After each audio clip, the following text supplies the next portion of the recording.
今日宁华公主远嫁北羌，送亲船队途经鄱阳镇，恰逢周淮安娶妻。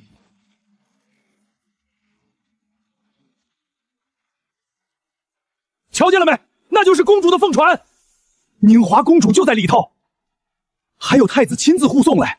这排场咱们鄱阳镇100年难得一见，今儿真是个大喜的日子。淮安快将货卸了，算算时辰，翠儿该到了。娘，要下大雨了，你先回去吧，我划船去迎迎翠儿。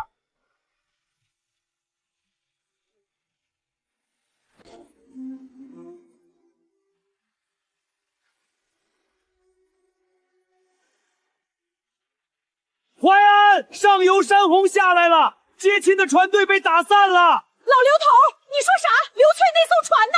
翻了，都翻了，刘翠被水冲走了，你家那未过门的媳妇儿落水了。我去救她！儿啊，你回来呀！别去啊！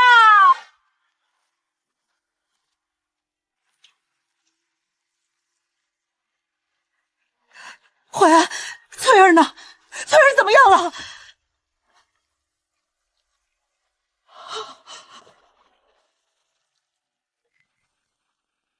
淮安，这料子，这金线，这不是翠儿，翠儿穿的是红布衣裳，哪有这些？你这捞了个什么人呢？哎呦，我的老天爷！这金线绣工，我在镇上绸缎庄见过一回。掌柜的说，1寸金线1两银，这是宫里头才用得起的物件。你儿子别是捞了哪个大户人家的小姐？江上太乱，雨大的睁不开眼，我看着红衣裳就捞了。娘，翠儿呢？翠儿找到了吗？老刘头还在江边寻呢，哪有影子？造孽呀，这都什么事儿啊？皇兄救我！你为何不救我？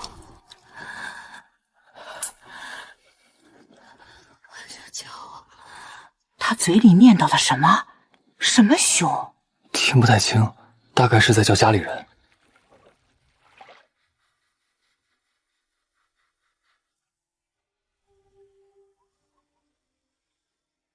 听说没？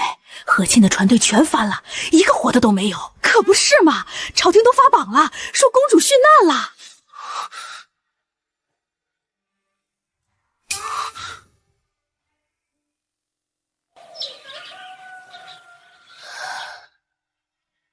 哦，你醒了，娘，快来，人醒了。哎呦，姑娘，你可算醒了，昏了1天1夜，吓死人了。这是何处？你们是谁？和亲的船队呢？姑娘，你别提什么船队了，淮水上翻了20多条船，死了好多人。咱们这是鄱阳镇码头，这是周家，就是这小伙子把你从江里捞上来的，命大得很。船队全翻了，那么大的山洪啊！船上的公主也死了，朝廷还给她立了个衣冠冢，北羌也不闹了，说人死了就算了的。哎，说起来也是可怜，年纪轻轻的。一边偷呀一边消散的镜中花，一边殉难衣冠冢，怎么浸满泪的一句话，偏偏是不要他们连找都不找，就直接立了坟。姑娘，外面都这么说，官府发榜定了的事。姑娘，娘，快去请大夫！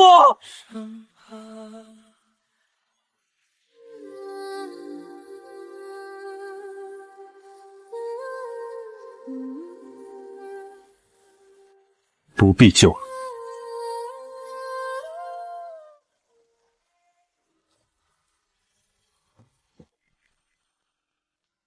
姑娘，家里只剩这些了，委屈你了。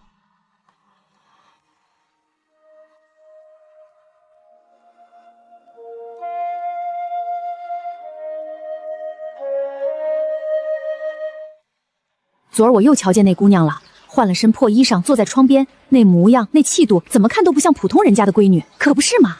前天我去送鱼，她跟我说了声多谢，那声音那语气，哎呦，跟镇上财主家的小姐都不一样，倒像是戏文里唱的那种贵人。你说老周家这是积了哪门子德，捡了个知道是福是祸？姑娘，你别听外头那些闲话，这码头上的人成天没事就爱嚼舌笨，你不用往心里去。多谢大娘。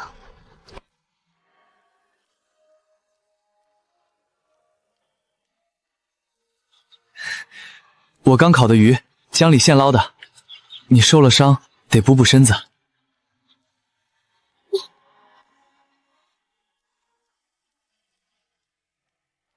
多谢好意，我不饿，周大哥留着自己吃吧。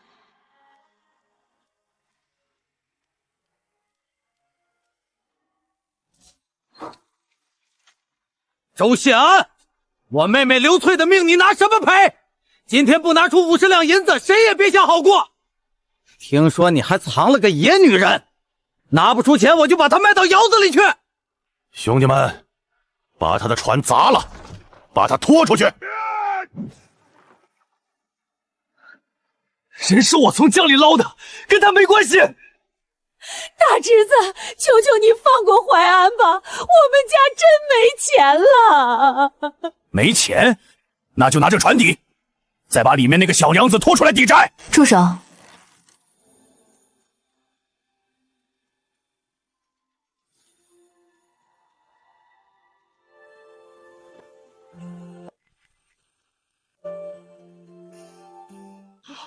此事与周家无关，这个玉佩给你，足够还他欠的钱了。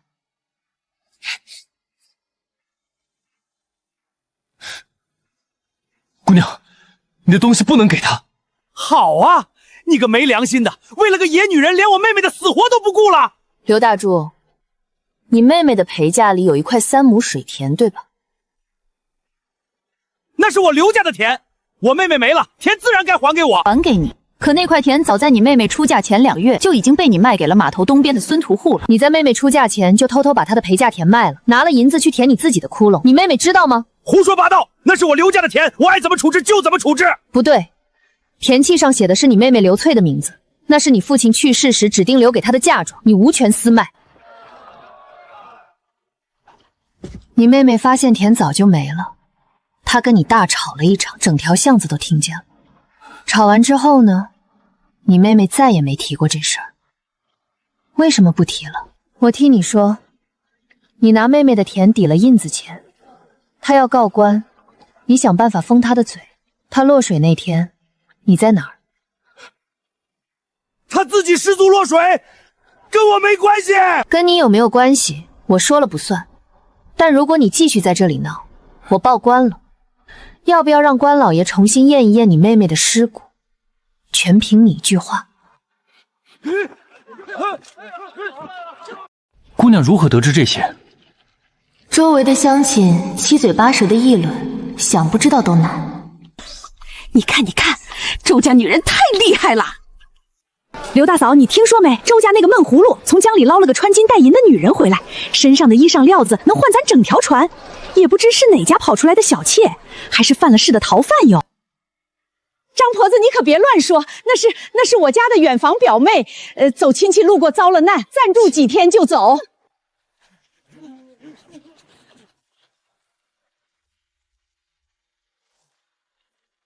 上头发了公文，运河沿线搜查河清江队落水的宫女和侍从。你家近日可有收留来历不明的外人？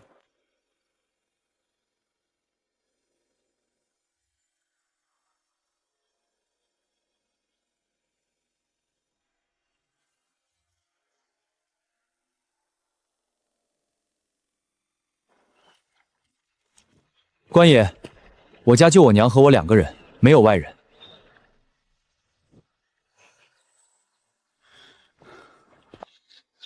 这里不安全了，从今往后你得换个名字。就叫阿宁吧，安宁的宁。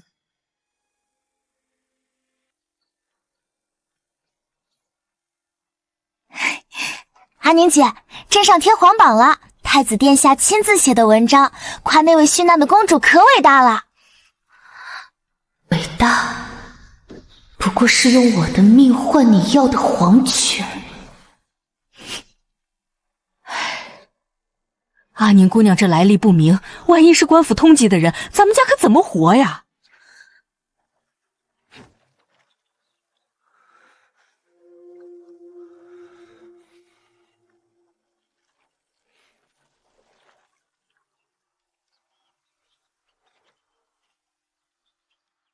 淮安哥，你别瞎较劲了。阿宁姐一看就是大户人家出身，吃不惯咱们的粗茶淡饭。你这闷葫芦又不知道怎么哄人开心。我就只会乘船啊。镇上买的，你做身新衣裳。多谢周大哥，我用不上，你拿去给大娘做衣裳吧。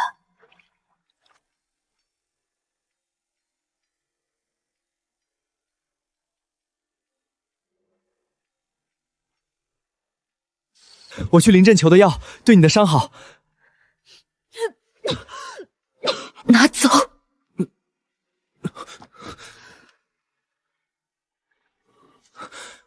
阿宁，听说芦苇蚌那边水浅鱼多，趁天没黑，我去下一网。你坐舱里闷了一天，出来透口气吧。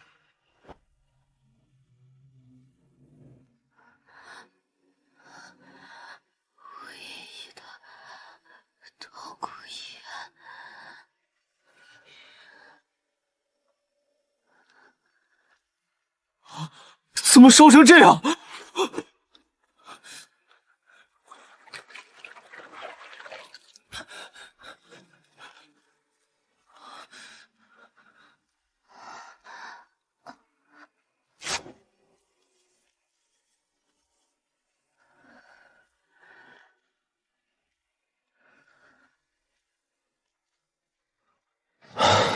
退烧了，总算退烧了。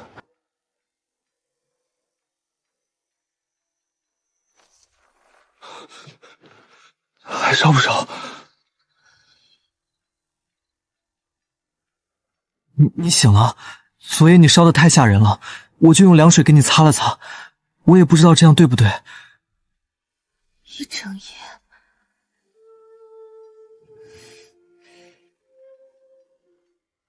退烧了就好。你饿了吧？我去煮点粥。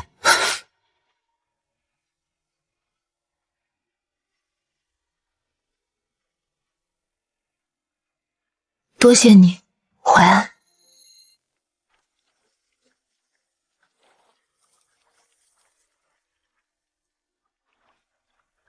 大娘，这网结该怎么打？我以前未曾做过这些，让您见笑了。哎呦，姑娘，你金枝玉叶的哪能干这种粗活？快放下！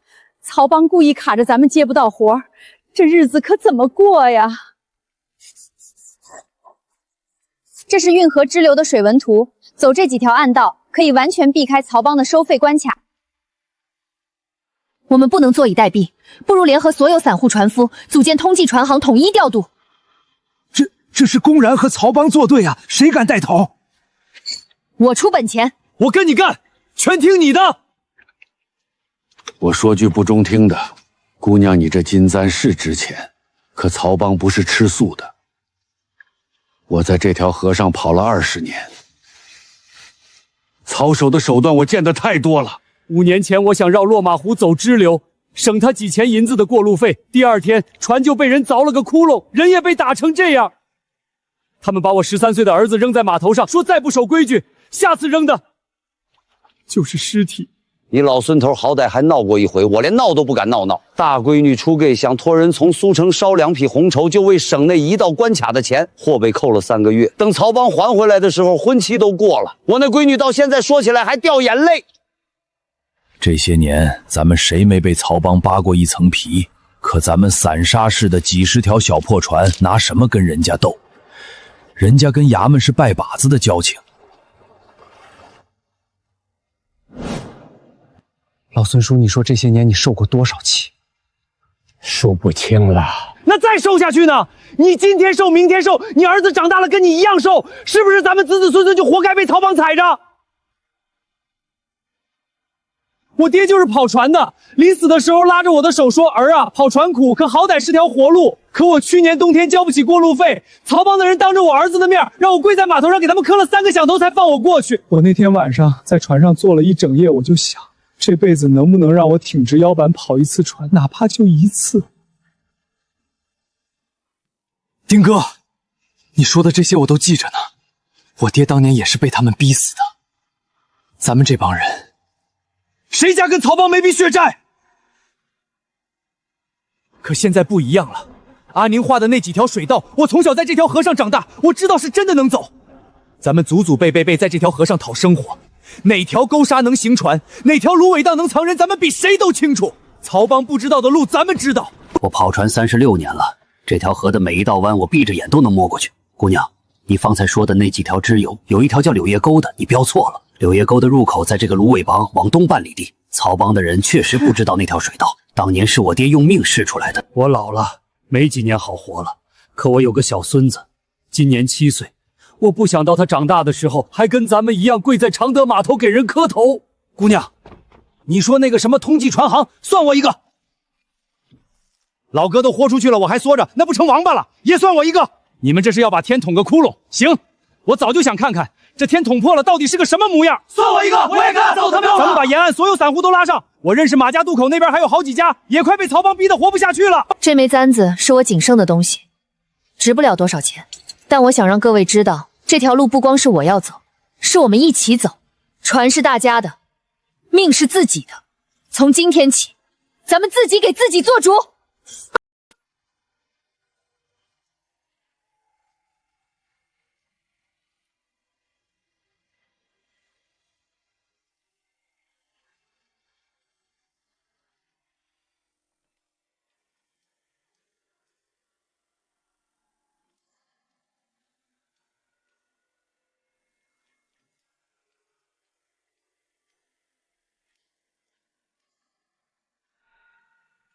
这小子以前3棍子打不出个闷屁，如今走路都带风了。那可不，以前是给曹帮当孙子，现在是给自己干，能一样吗？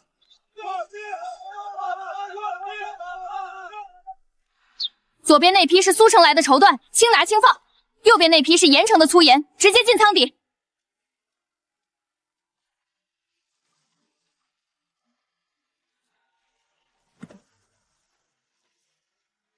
你们运费比曹家低3成，不会是骗子吧？我这一船货可值300两银子。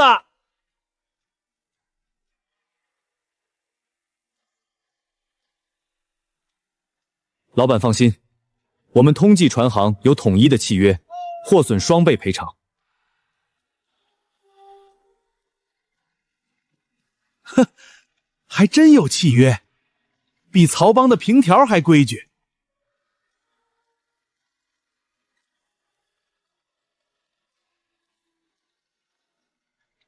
他确实不一样。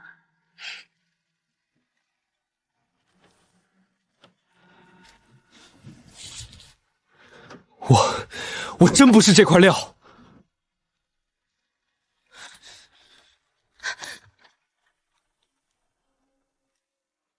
你今天在码头上跟那个货主说话的样子，比写一手好字厉害多了。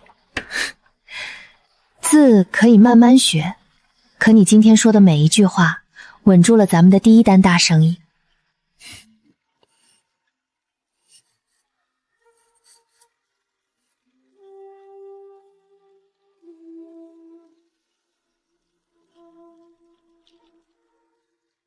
我自己磨的，好看不？谢谢，我很喜欢。你撑船的样子，让我想起了镇守边关的将军。周回安，我想留下来做你的妻子。你说啥？你说的是真的吗？我说，我想做你的妻子。淮安，你跟娘说实话，阿宁姑娘她到底是什么人？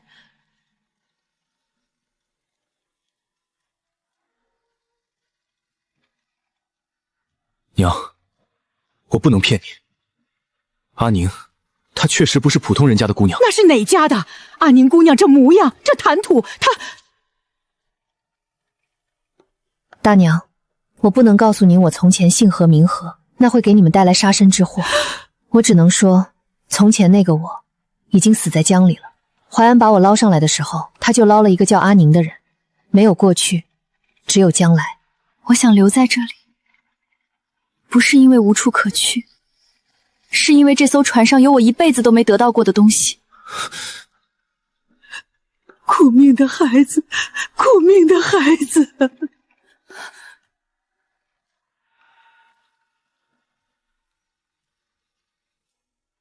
从今往后，你就是我周家的媳妇。谁敢说你不是阿宁，我第一个跟他拼命。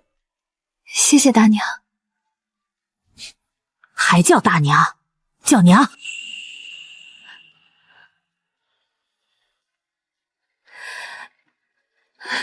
娘。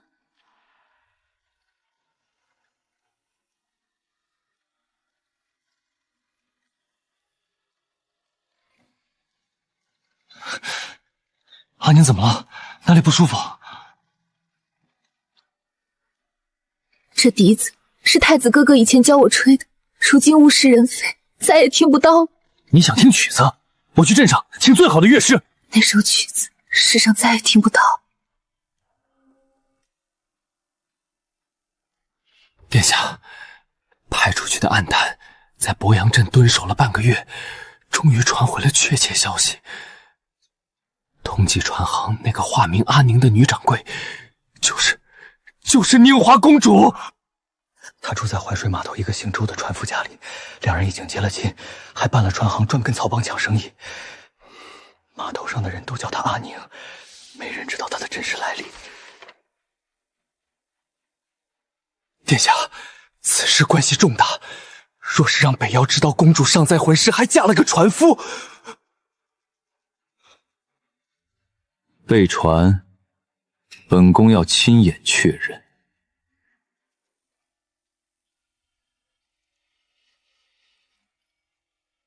我自己做的，吹得不好，你别嫌弃。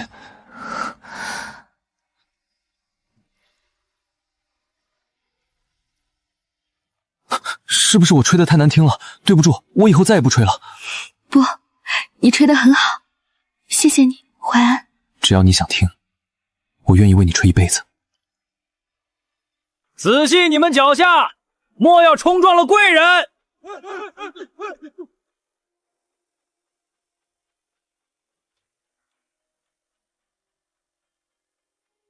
阿宁在何处？带路。问你话呢，聋了吗？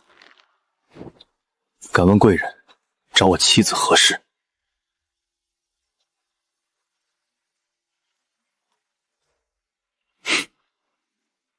滚开！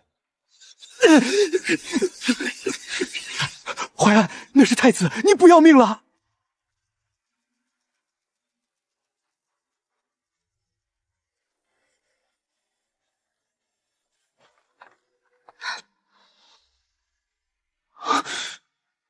灵仪，你竟真的还活着！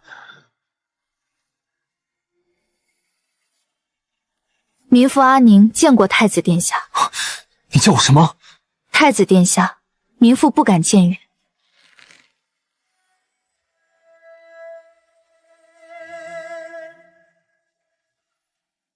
你怎能自甘堕落至此，与这些粗鄙的船夫为伍？你简直是在践踏皇家的颜面！我早已不是什么公主，我现在的生活是我自己的选择，何来堕落一说？灵仪，我们从小一起长大，皇兄曾许诺过会护你一世周全，你难道都忘了吗？护我周全？父皇选我何为保太子之位，连一句求情的话都不敢说，你护的只有你的东宫宝座。那是为了大梁的江山社稷，牺牲是必要的，我也是为了大局。所以为了你的江山稳固，就可以眼睁睁看着我淹死在江里。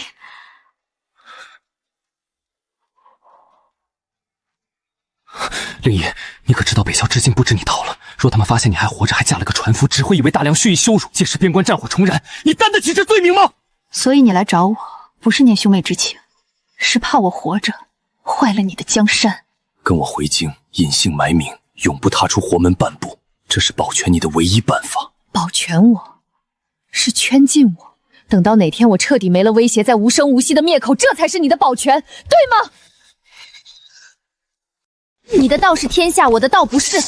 你需要的从来不是妹妹，而是一颗随时可以牺牲的棋子。她或许卑微，却会为我守一整夜，会为我学吹笛子。她把我当成一个活生生的人，这些你永远不懂。阿宁，他有没有欺负你？没有，他只是个路过的故人。我不管你是什么大官，这里是淮水码头，我媳妇儿不想见你，你就得走。你可知你在跟谁说话？知道，一个能杀我头的人。但你试试看，你今天动我媳妇儿一根头发，外面这些兄弟能让你的船烂在淮水里？令仪，你好自为之。他走了，他还会再来的。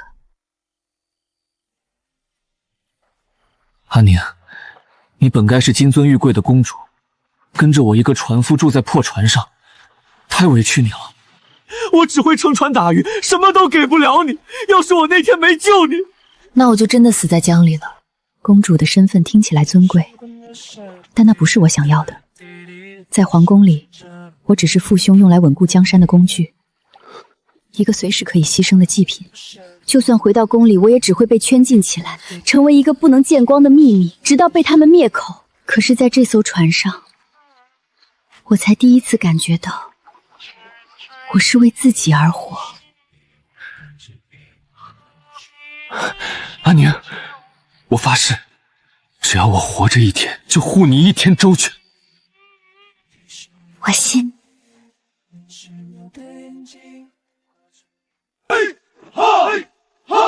淮安兄弟，通济船行能做这么大，全靠你媳妇儿运筹帷幄呀。都是我媳妇儿聪明，我就是出点力气。淮安哥现在可不一样了，以前3棍子打不出个闷屁，现在夸起媳妇儿来一套一套的。哎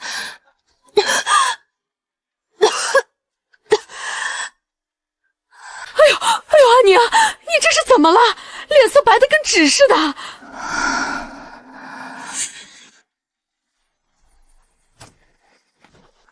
阿宁，你哪儿不舒服？我这就去镇上请大夫。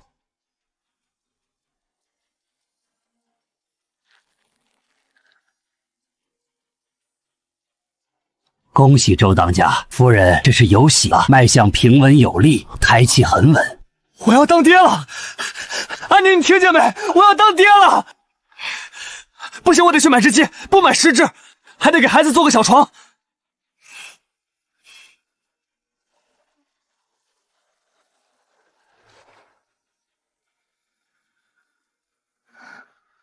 别动，别动，别动！墙面太滑了，我来。大夫说了，你现在不能见风，不能收泪，不能……我哪有那么娇弱？听淮安的，你现在就安心养胎，船上的事什么都不用操心，有我们呢。想吃京城福满楼的糖炒栗子。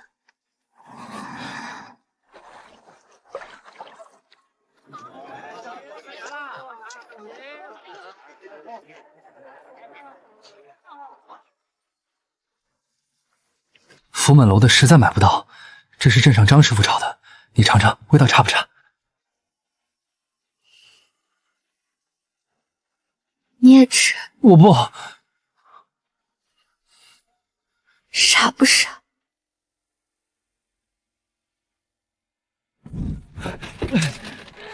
淮安，曹帮的曹操手在外面散布谣言，说咱们通济船行偷工减料，船底都是烂木头，一碰就沉。码头上都在传，已经有货主开始犹豫了。放屁！咱们的船都是新修的，每一根颅骨都是好的。我去劈了曹操手那个王八蛋！好不容易有了起色，这下全完了，谁还敢找咱们运货呀？站住！你现在去找他，正中他的下怀。他就是要你闹事，好让官府有借口查封我们的船行。难道就任由他们污蔑吗？兄弟们的饭碗都要被砸了。谣言最怕什么？怕光。他要暗中重伤，我们就公开透明，邀请所有货主和船工，就在这码头上当众把咱们的船拖上岸，让大家亲眼看看用料和做工。不仅如此，所有愿意继续合作的货主，运费再降1成，并立下契约，货损双倍赔偿，白纸黑字，绝不食言。我们要让所有人知道，通济船行靠的是真本事，不是偷工减料的勾当。就按你说的办。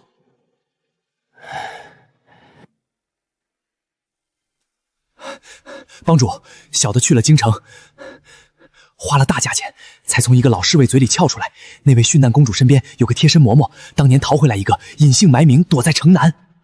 问出什么了？那位嬷嬷说，公主从小最爱一只破旧竹笛，据说是太子少年时所赠。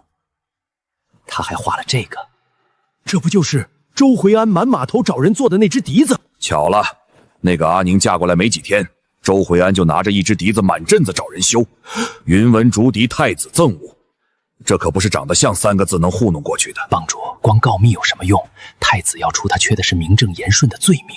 那就给他编一个死去的公主怎么会出现在漕运码头上？通敌、私通北羌，随便哪条都够杀他10次。可咱们没有证据。不需要证据，只需要让太子知道他活着，就是他的证据。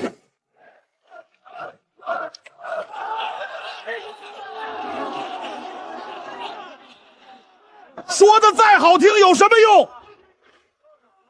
船底要是烂的，货沉了，你们赔得起吗？就是曹帮那边传的有鼻子有眼的说，上个月有条船底板都朽了，幸亏卸货早，不然连人带船都得喂鱼。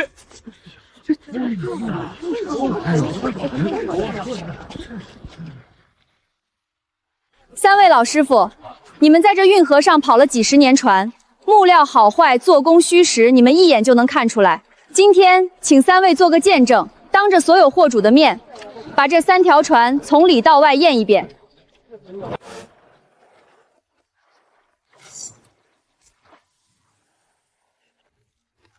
这是新伐的青冈木，纹理密实，树龄不低于20年。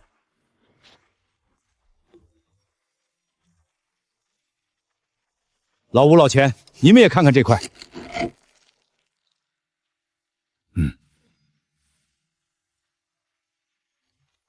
我郭老三在这条河上跑了40年，经手过的船不下100辆。这3条船用料是新伐青冈木，龙骨整根没拼接，船板榫卯严丝合缝，防腐漆刷了3道。实话实说，比曹帮码头上的船只强不差。哎，被曹帮骗了，被吓你的！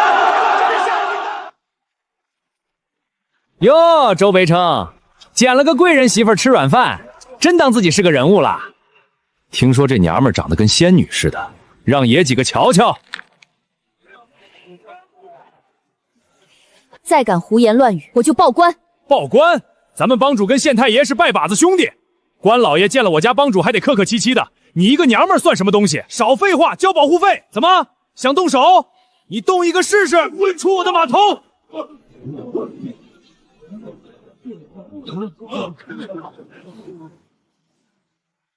还有谁想试试？阿宁，吓着你没？你刚才的样子很威风，我知道你不是为了打架，是为了保护我。谁敢欺负你，我就让他沉到江底喂鱼。一个穷船夫，竟敢骑到老子头上！帮主，太子那边有回音了。怎么说？太子的人说，此事已经上报，但东宫迟迟没有动作。探子打听到，太子在船行见过那个阿宁之后，回去就把自己关了一整天，谁也不见。他犹豫了，他竟然犹豫了！他舍不得杀那个女人，老子可不会手软。帮主，太子不动手，咱们可以逼他动手。若太子不出手，咱们就自己来，但得让太子以为是咱们替他办了事。什么意思？如今新帝登基，最怕的就是北方战事再起。如果咱们同时在码头上放出风声，说通济船行的女掌柜就是宁华公主，她根本没死。消息传到北墙，那边必定以为大梁蓄意羞辱，轻则遣使问责，重则陈兵边境。到时候太子就算不想杀他，也不得不杀。而咱们不需要自己动手，咱们只需让所有人知道宁华公主还活着，就藏在这博阳镇。传令下去，3天之内，我要让博阳镇方圆100里的每一座码头、每一个茶馆、每一张告示牌上，都知道那个阿宁就是死了又活过来的宁华公主。阿宁姑娘，贵人请你去船上一叙。该来的躲不掉，淮安，你陪我去。你已经知道了，父皇驾崩了。民妇在码头有所耳闻，请贵人节哀。民妇，到了这步田地，你还要跟我演戏吗？坐吧，妹夫也坐。这是曹操手递上来的密报，说你在码头公然结交北羌商人，图谋通敌。你知道这封信如果被御史台截获，我会怎么做吗？你会灭我满门。对，哪怕我不想，满朝文武也会逼我灭你满门，以此来向北条证明大梁的诚意。令仪，你觉得这个局，你只是靠你那几10条破船能破的吗？所以皇兄今天来，是想让我再死一次。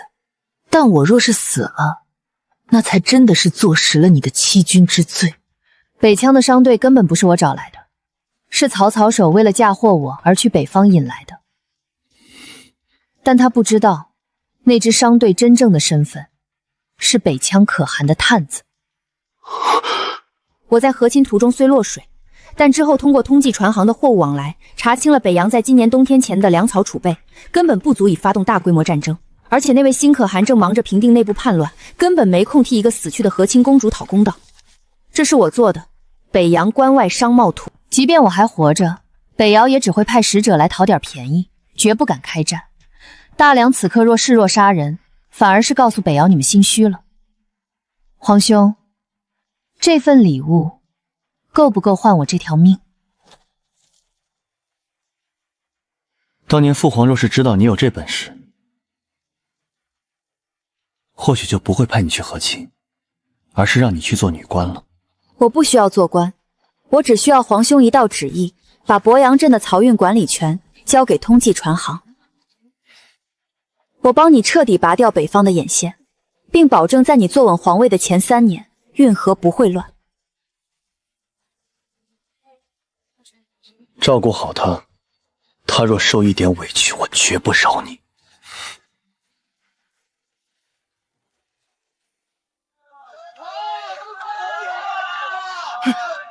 阿宁掌柜的，曹帮倒了，咱们传福的好日子真来了。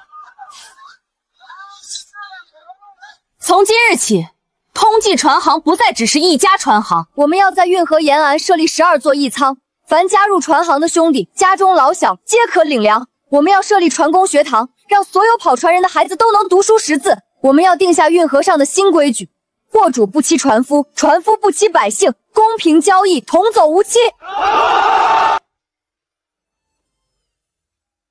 阿宁，你有心事？淮安，皇兄虽然放过了我们，但是当年我给他的许诺还未达成，他对我恐怕还不放心。那我们就让他放心。你教我的那句话叫啥来着？用价值换庇护。咱们把通济船行做到他离不开咱们，他就永远不会动你。你倒学会了我那套。都是媳妇儿教的好。陛下，这是博阳镇递上来的奏报。通济船行自接手漕运后半年内，漕粮损耗下降70%，运费降低40%，沿途再无一起民变。另外，这是通济船行呈上来的运河商贸图，详细标注了北羌关外的粮草储备、商队路线以及可汗部落的内部动向。他们说这是共理。令仪啊，令仪，你若是个男儿身，镇这江山，怕是要多一个可怕的对手。陛下，是否需要派人继续盯着。不必了，随他去吧。阿宁掌柜，我等走南闯北几十年，从未见过像贵传行这般守时守信的。我们从苏都城来的绸缎，比玉器早到了整整5天。正是。而且贵船行的货损保险之法实在是妙，我等虽多交了1分保费，但若真遇风浪翻了船，能得80%赔偿，心里踏实太多了。诸位若信得过我通济船行，不妨签下这份长期契约，凡签3年的运费再降1成，签5年的可享受码头仓库优先使新权，且每逢节庆，船行备有薄礼相赠。这阿宁姑娘怕不是财神爷下凡吧？比财神爷厉害多了。体验斗战者通济学。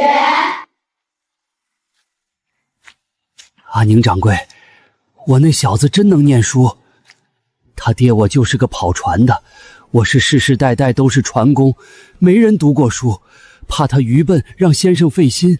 老孙叔，您上次不是还说不想让孙子跟您一样跪在码头上给人磕头吗？念书就是为了让他往后不用再跪。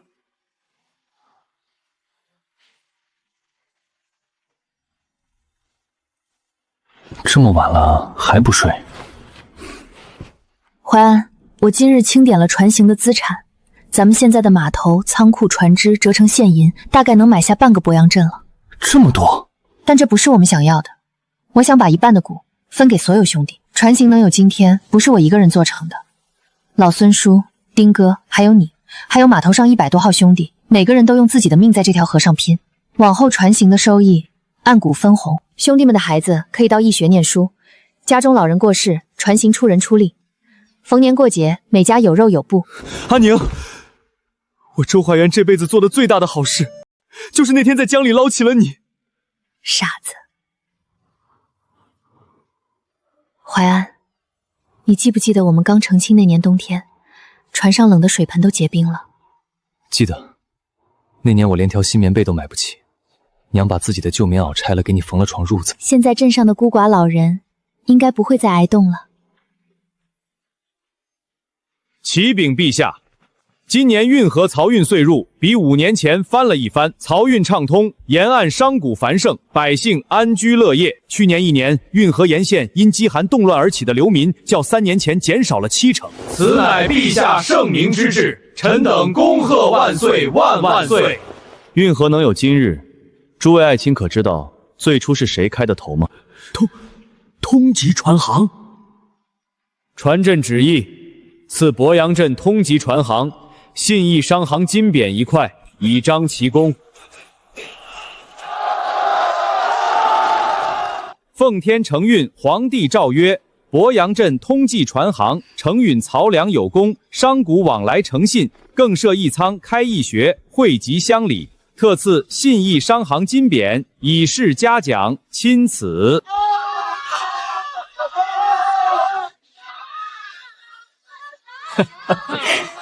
我要！你这小机灵鬼！这针眼也太小了，我当年捕渔网都没这么费劲。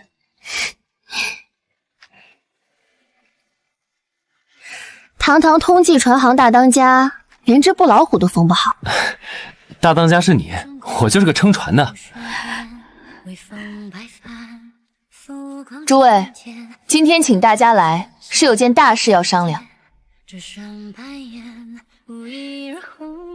各位叔伯兄弟，通济船行能有今天，不是我周建仓一个人的功劳，也不是阿宁一个人的功劳，是咱们所有人一高一高撑出来的。从今天起，通济船行正式分股，所有从龙江湾一路跟过来的老兄弟，每人1份身股，往后船行的红利按股分红。干满3年，品行端正，也能认购身股。周大哥，你没开玩笑吧？我做梦都不敢想当股东。淮安，我老孙给人当了一辈子孙子，我孙子如今在学堂里念书，我还能当上股东，你让我怎么谢你？老孙叔，不用谢我。当年我问您要不要跟曹帮对着干的时候，您站出来说算我一个，那个头是您自己点的。淮安，你看这条河，5年前我们在这里差点活不下去，现在码头上有100多条船，几百号人靠它吃饭。都是你带着咱们干出来的。不是我，是那些跪够了的人自己想站起来。阿宁，你说往后通济船行会变成什么样？不知道，但只要这条河还在，船就还在，船在人就在。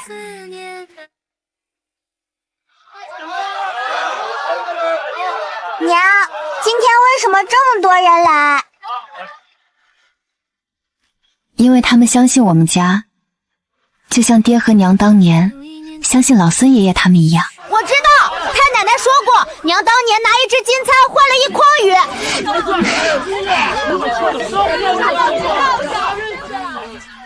鱼。8年前有人告诉我，船夫的命就是跪着讨饭吃。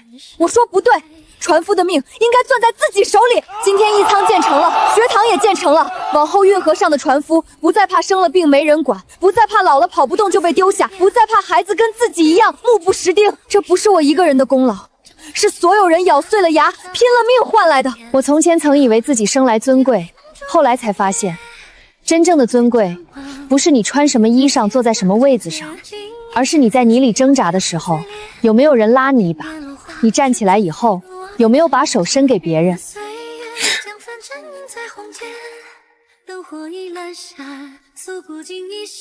又在想以前的事。